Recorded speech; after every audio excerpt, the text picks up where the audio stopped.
Beranikah Presiden tahun 2024-2029 menggunakan MMT khususnya printing money? Kita tahu kalau negara dunia saat ini itu terbagi dua blok. Blok barat adalah Amerika dan sekutunya, maka satu lagi adalah blok timur, versi baru, yaitu negara yang di depannya adalah Tiongkok dan Rusia. Tiongkok dan Rusia menggunakan printing money, seperti pihak barat lakukan sebelumnya sejak tahun 1971. Negara barat sejak tahun 1971 gaspol cepat sekali di dalam memproduksi atau membangun apapun, terutama Amerika. Amerika sejak tahun tersebut mulai zaman keemasannya di dalam pengendalian dunia. Kemudian memuncak pada tahun 1990-an, kemudian naik lagi tertinggi ekonominya, khususnya dunia keuangan Wall Street dan Stock Exchange dari tahun 2010-an. Setelah solusi subprime mortgage menginspirasi dunia keuangan Amerika dengan printing money lebih gila-gilaan lagi. Dengan senjatanya terdepan adalah perusahaan Vanguard dan BlackRock, ujung tombaknya dengan fokus utama mereka mengendalikan teknologi informasi, chips, dan AI. Bakar uangnya, printing money-nya di sana. Di dalam pembiayaan perusahaan yang diakuisisi,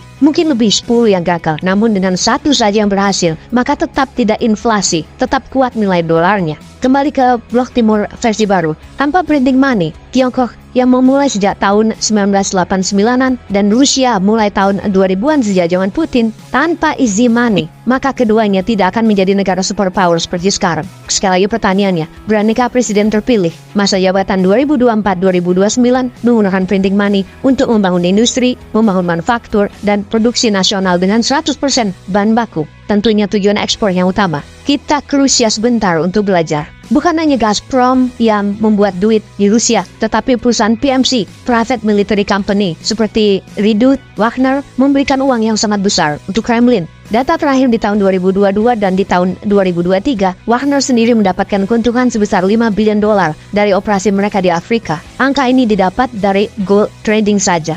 Jadi bisa dikatakan bahwa Russia profiting from African gold. Rusia mendapatkan keuntungan besar dari emasnya Afrika. Wilayah emasnya Wagner ada di Mali, Sudan, Libya, dan Republik Afrika Tengah. Wilayah lain dikuasai oleh PMC Rusia lainnya seperti Redut dan Konvoy. Negara-negara Afrika itu tidak membayar jasa Wagner untuk pertahanan dan keamanan negaranya atau junta pejabatnya dari negara Afrika tadi dengan menggunakan dolar, namun menggunakan nugget atau dore. Nugget atau dore adalah kepingan logam yang mengandung emas dengan kadar antara 20-80%. Inilah yang dipakai oleh mereka ke PMC Rusia tadi sebagai alat bayar.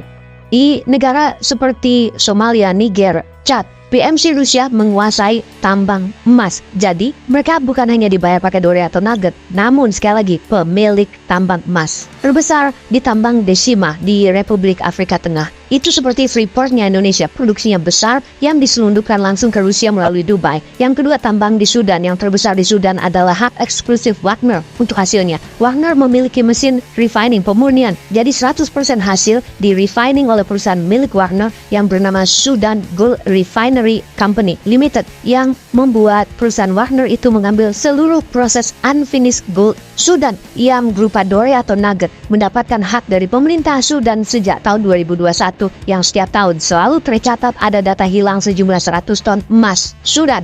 Pengamat mengatakan emas tadi oleh Rusia dijadikan underlying printing rubel 5 kali jumlahnya lebih banyak dari nilai emas sekarang, yang 100% uang hasil cetakan tadi adalah untuk membuat senjata di Rusia, juga buat uang belanja ke negara-negara BRICS yang bisa menggunakan rubel. Itu semua adalah langkah cerdik Putin. Indonesia kapan cerdiknya?